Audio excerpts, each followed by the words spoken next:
The Commonwealth claims that Karen Reed pulled up to 34 Fairview, John got out of the car, she reversed into him and hit him, and then she drove home. That's 4 facts. It's just 4 facts. That's all it is.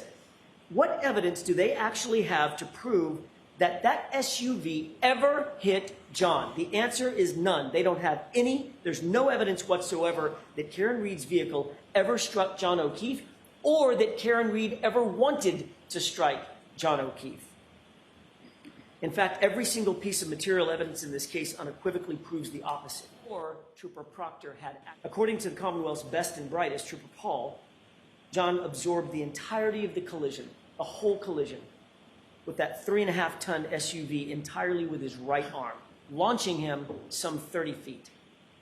But amazingly, the arm suffered no break, no fracture, and didn't even get a bruise. So how are those injuries properly explained? The evidence is simple. John got into an altercation. He was punched. He tried to defend himself by putting his hands up.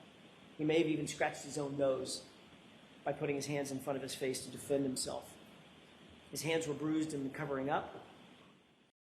I hit him, I hit him, I hit him, I hit him. Those are the words of the defendant 4 times. You heard testimony from 4 different witnesses who overheard and observed those statements from the defendant on January 29th, 2022.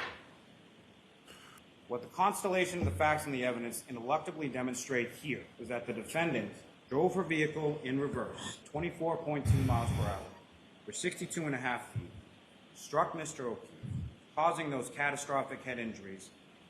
From that facts and that evidence, I would submit ineluctably demonstrates her guilt on each of the indictments before you, and I would ask that you find it so.